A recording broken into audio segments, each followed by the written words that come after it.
some point in time, many of you start to awaken as an old soul. Not all of you, but many of you. And this is simply because you have spent so much time on the planet cumulatively that it starts to then mature you when you get back. So indeed, there are things you remember very vividly from lifetime to lifetime.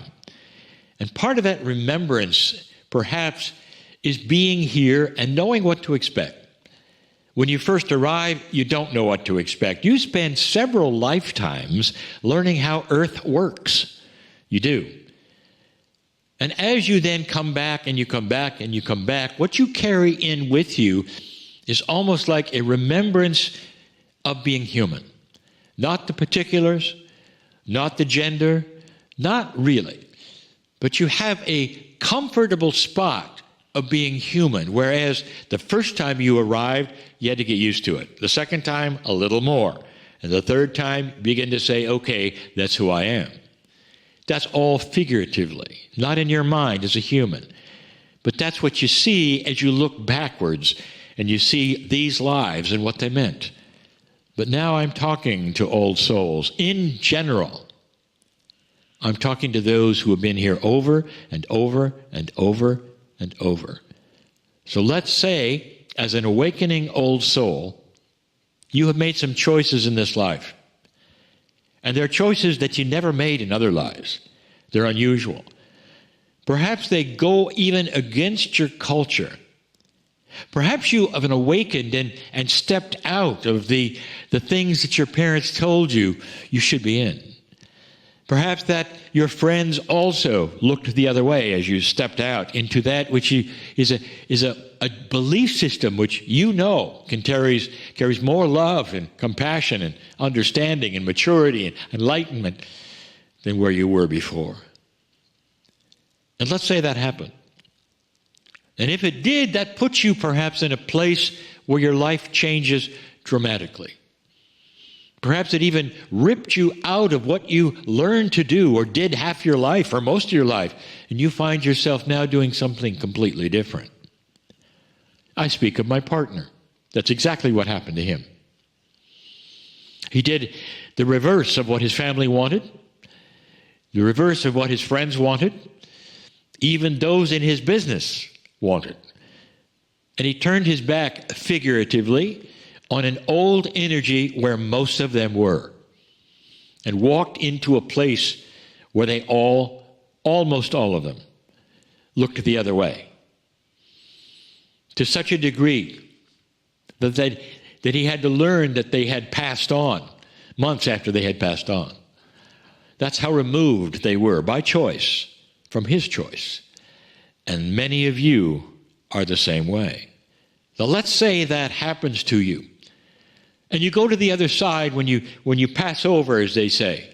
And on the other side, can you see how that might change what you do next? Now, pay attention, because this violates the rules of everything you've been told about the timing of reincarnation. Let's say at that moment that you move to the other side of the veil and you're in that beautiful soul energy, and you look back upon the planet, and let's say you see something that's happening, and you realize that in 20 years, you're supposed to be part of it. Would that affect how quickly you reincarnate? And the answer is yes, and you come back in less than 3 months. Now, think about that. You have been told perhaps that reincarnation does not happen that quickly. This time it did, because you had to come back to be with something that could possibly happen in 20 years if the earth kept going the way it was. No one can tell you what's going to happen. But the trends are there. So we've told you that before. And so in you come again to grow up. So by the time you're 20, 21, 22, you can firmly be part of something. What if that something was a new government? What if that something was new healing modalities that you were perfectly fit for? Think about that. Now, let's do the reverse. Let's say that you pass over as an old soul, and you are there looking at what's going on, and you realize that there is a partnership that you had enjoyed all of your life or some of your life, but it was profound. It was an old soul partnership. And at some level, you're speaking to the soul of that partner, and the agreement is, we will wait until that partner also transitions. And we will come in so that we are in the same kind of an age area, so we will rekindle that partnership. And we'll put ourselves in the same area, so it is likely we'll find one another and continue where we left off. Whoa. And what if that takes 10 years? 5 years? You have just affected the timing of your reincarnation. You have no hurry. Dear ones, the timing of incarnation is almost completely and totally set by what happens to you now in this lifetime. And it didn't used to. In an older energy, it was more of a pattern. And you came in more of a pattern, certain number of years or months, more of a pattern, but not now. So you might say the new energy on this planet has affected even the things of the Akash. Even the things that you might not think were affected. They're more in your control than you know. And that is the best news I could ever bring you. A control of compassion and love for you. You now choose to continue your experiences so that you can help this planet the most. In the past, it was to continue experiences so you could help yourself the most and have different experiences so you karmically could be prepared for anything. And now it's a bit different. You are in love with this planet, and I am in love with you. Dear ones, for what you do, for what you're going through, for what you will do, on the future that we see on this planet that is light and bright, more so than you even think. I'm in Kryon in love with humanity. I've said that. Believe it. And so it is.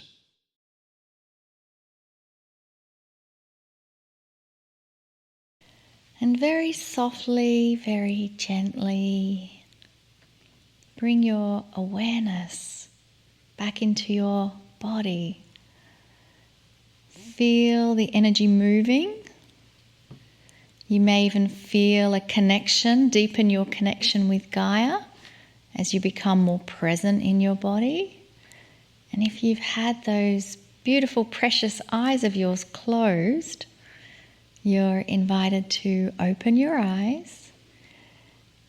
And we keep that energy with us, but we're just going to become a little more present in the moment, because I am thrilled beyond belief that we have an Aussie coming to join us on our program. Her name is Alisia Power, and I want to just make sure this live feed to Australia is good and working. And Alisia, are you there? I am here. Hello. Thank you for having me. Oh my gosh. Yay. Such a blessing, such a pleasure, and so wonderful we can connect in this way. So we want to tell everyone about you. So, Thank you. I would like to tell everybody that Master Healer and Advanced Spirit Telepath, Alisia Power, has been trained by Creator Being Spirit Mentors for over 3 decades. She's been doing this as long as I have.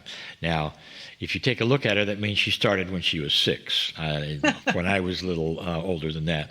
And these years of partnering and initiations with senior levels of spirit has resulted in her embodying a type of spirit authority that activates a fast upgrade to a person's soul and evolution through accelerated clearing of the Akashic auric fabric of the soul. Remember that, because she's going to talk about that. The Akashic auric fabric of the soul. Now, a crisis like the one that we are witnessing at the moment, it truly is an eye-opener for many. And lifestyle is no longer trending. Mind style is what it's all about. I'm sure some of you have heard that before, but it seems that it's true. Now, Alisia is a prolific author, and she's done over 20 life-changing online courses. And she gives a monthly live training where she shares the far reaches of the spirit influence in our world. Her YouTube channel has over 1 million views. That's exceptional. And she has around 47,000 followers on her Twitter channel. Alisia is honored to invite you into a world of great spirit power. It'll help your human learning to hold love above everything. Alisia, welcome to the show. Thank you so much. Thank you so much, Lee. Thank you so much, Monica. Hey, it's my great pleasure to be here. We're really interested. We always ask this just to everybody, how did this begin? Because we all have our beginning story. I was always a kind of a religious child. I was brought up in a European family, actually in New Zealand. They were Polish, and my parents had just come out of the war, and they were incredibly religious. So I came through this childhood of tons of communing with God, right? and then around about the age of 18, I started to meditate, and I came across an extraordinary Indian guru avatar who was the real deal. That's just extraordinary. And for 16 years studied under his consciousness training system and deep meditation states, and was in an ashram celibate for 6 years. So you can hear how there was this real trajectory of focus on God source, because for me, meditation was direct connection to God source. And then around about my early 30s, I had this hugely deep need to open up my conscious attention into the worlds of spirit, which is very unusual for people who have this ongoing meditation practice. Well, I think it's unusual. So I opened a book and did a little exercise. I was very used to being very still in my mind, so I could feel when an energy presence came to me. And in that moment was my very first connection and my very first spirit mentor, who turned out to be a master healer who taught me for 2 years.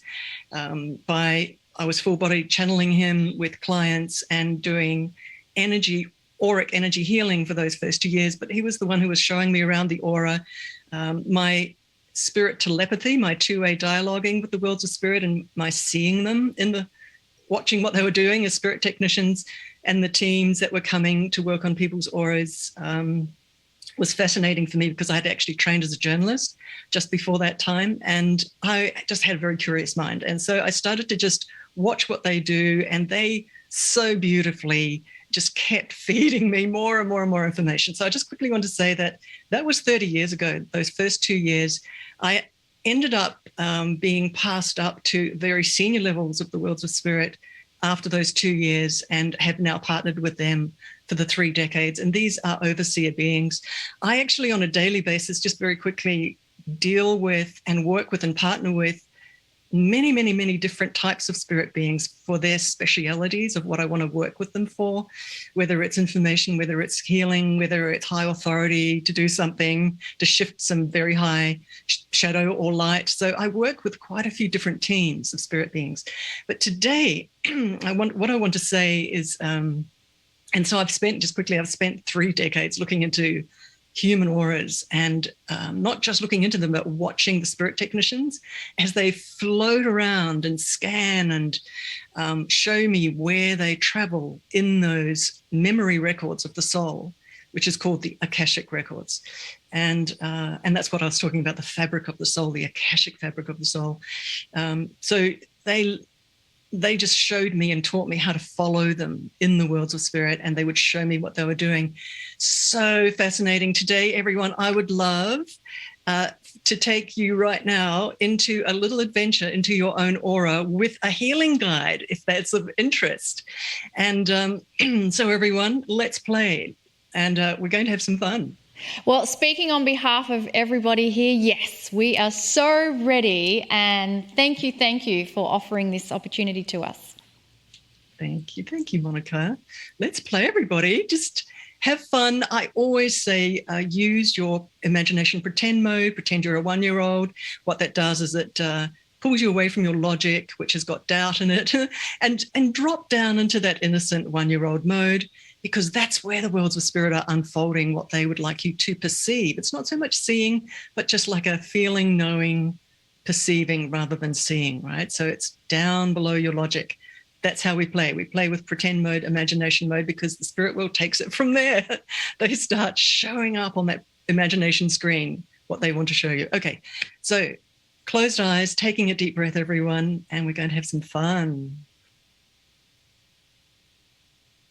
Oh, this is so much fun. Okay, so what I'd love you to do is, in your imagination, in your mind's eye, totally have fun with pretend mode. Just imagine that there is a warrior healer being standing in front of you. I'm going to use that word warrior because this is an advanced healer being. So much love. This being is so much love. They're quietly, humbly just standing there. And what we're going to do first, because I'm actually teaching you how to work with them right now, is we're just going to allow this being to just feel into you. And what they're doing is the most important part of working with a healing guide, is letting them scan you. Now, in your own mind, you might like to think to yourself, what is a little fear that I have? A fear of not enough money, a fear of not being loved, maybe. Just have a little think inside yourself of what there's a fear, because as you're thinking about it, this beautiful being will be noticing the kind of beep, beep, beep in your auric tissue. It is like a circuit board, and it's like an electronic circuit board. These guys are like electronic technicians, and they instantly feel what your attention's on. All right, so all we're doing is just staying calm, just letting this being notice. And I'm being shown immediately, excuse me, is that this being is just very, very gently sending its attention deep into your beautiful soul field, your beautiful human aura, which is a matrix of light, so many light filaments and light waves. And let's play. So let's watch where I'm going to give you this sense of watching where this being is putting its attention and noticing where it is. And I'd like you to switch on pretend mode as that 1-year-old and have a sense inside yourself of where that being is noticing, where it's going with its periscope attention, with its laser attention.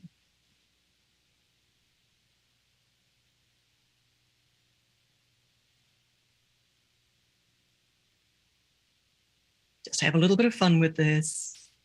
It might be in your gut. It might be in your throat. It might be up and down your spinal cord. It might be in your base chakra. It might be at the bottom of your feet. It might be in your armpits, which are very important chakras. The nurturing chakras. Us women nurture so much. And sometimes those armpit, I know, interesting, those armpit chakras can get really stressed. So each of you quite uniquely will be noticing where there's the sense of attention, where this being's attention is going. And this little moment where I'm in sort of suggesting that you notice where their attention's going, this is quite important because they're using you also as a periscope, as you're just sticking your attention on where they're going. Together, you're traveling together. All right, so what I'm going to do now is I'm going to invite you to notice that this being is reaching in to a major stuck point in your aura. It could be your throat, it could be your heart, wherever the fear is. And very, very gently, it's pulling out a big patch of energy, of fear. I call it like melted wiring, just pulling it out. Very, very simple. If you want to, you can ask this being to just do that again. Because what they're going to do is go a tiny bit deeper in that iceberg under the ocean, like, because there is a bit of a trail going down.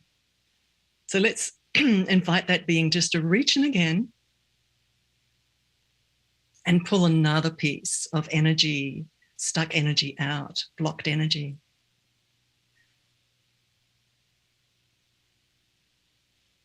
So this motion and this moment where you're inviting and telling and instructing the spirit guide, the spirit healer, this is your job to let them know what you want them to do. This is how they love you to work with them, is to tell them what you want them to do, but also to kind of go into innocent mode and watch what they're doing as well. So that combination.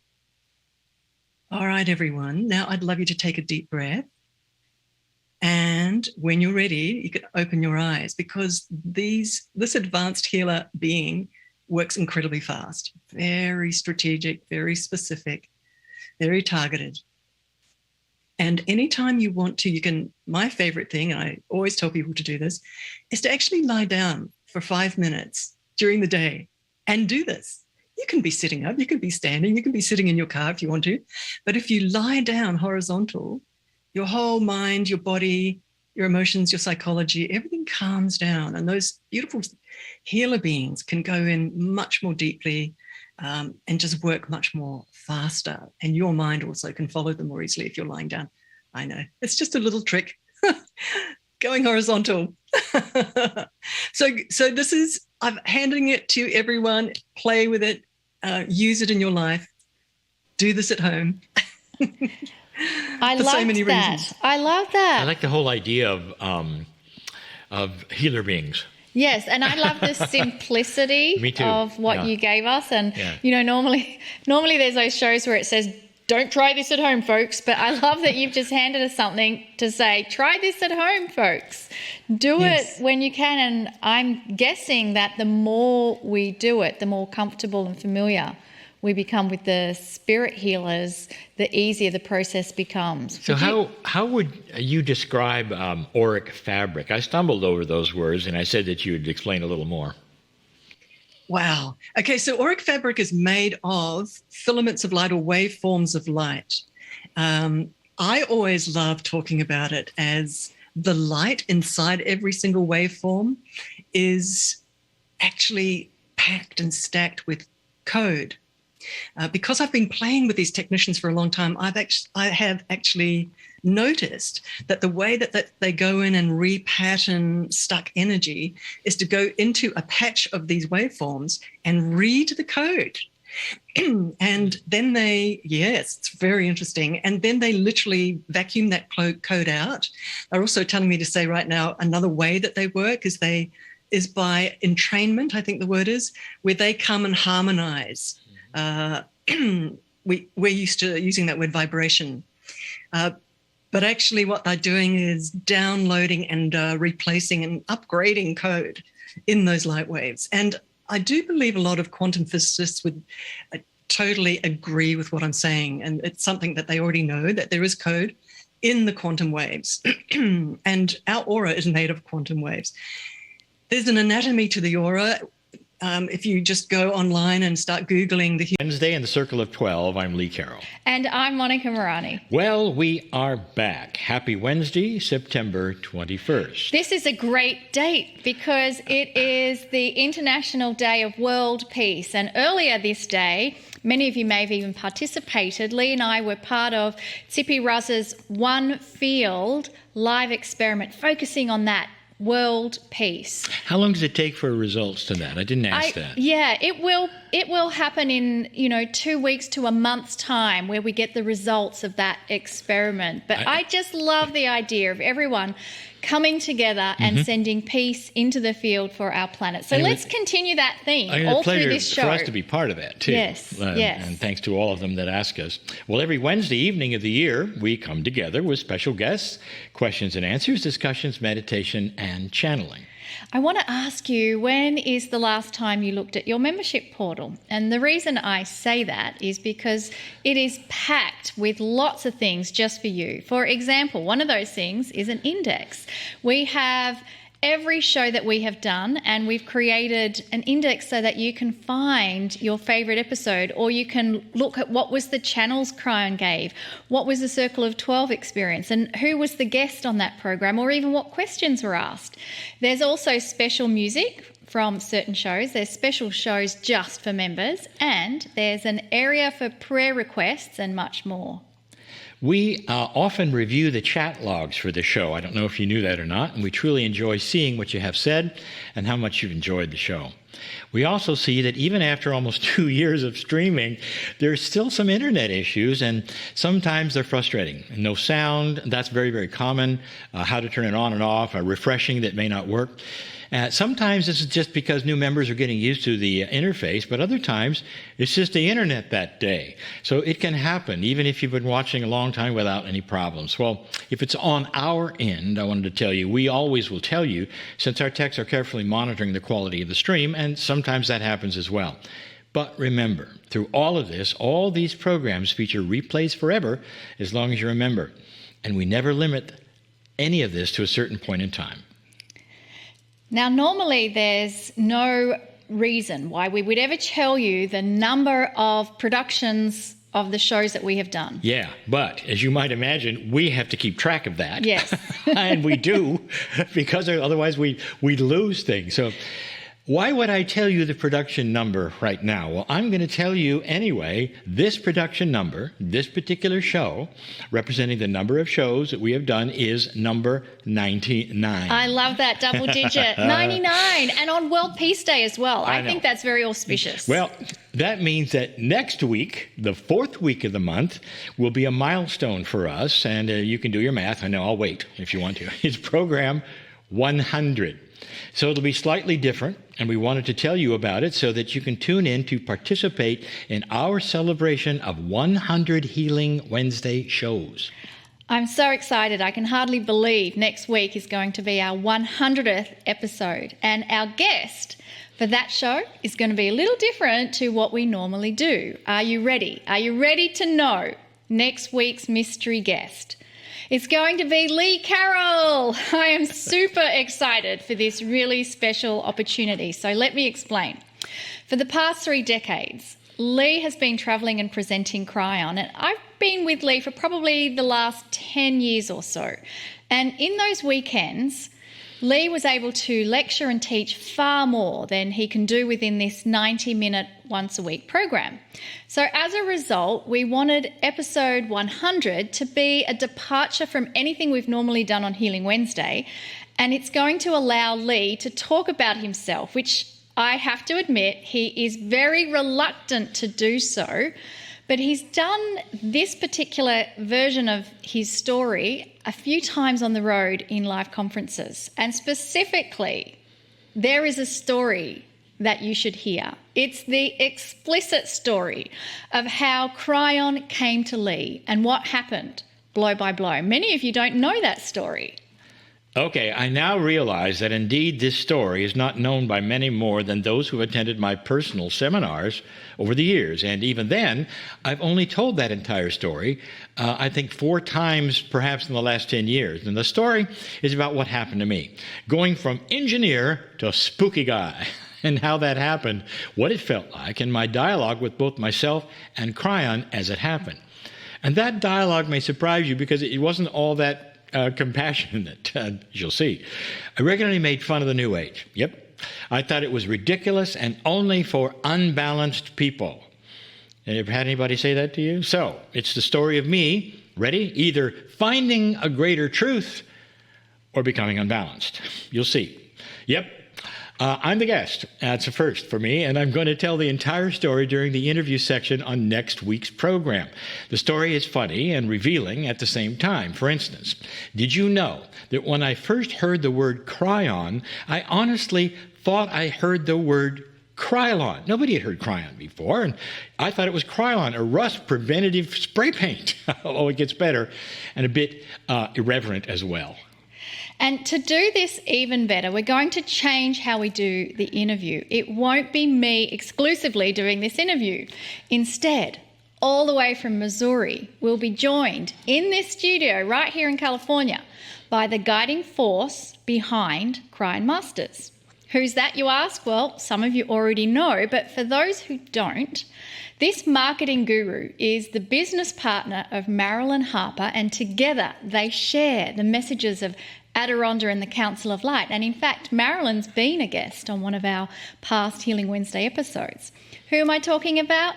Her name is Joy Roby, And most of you may not know that she's actually the owner and operator extraordinaire of Solopreneur Productions. It's a mainstream marketing and self-empowering business. And this is the company that created Healing Wednesday and the entire online presence of Lee and I and the Kryon work. She has taken Kryon to a new level and is responsible for almost everything that you see that involves Lee, Carroll and Kryon. I can't wait for Joy to join us here in the studio so you can meet her. And I have a feeling that you'll really enjoy the interview with Lee as he tells us the story of Kryon. I think the last time I told the full story, and it's quite a story, I was in New Zealand at an indoor amphitheater. I'll always remember that a portion of the audience laughed so hard, one of them fell off his chair, which of course made the rest of them laugh harder. Somebody asked me whether I paid him to fall off the chair, but no, I did not.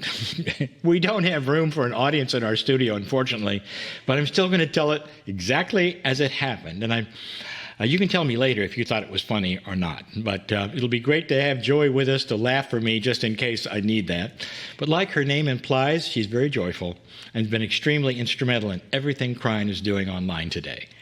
I want to encourage you to tune in early for episode 100.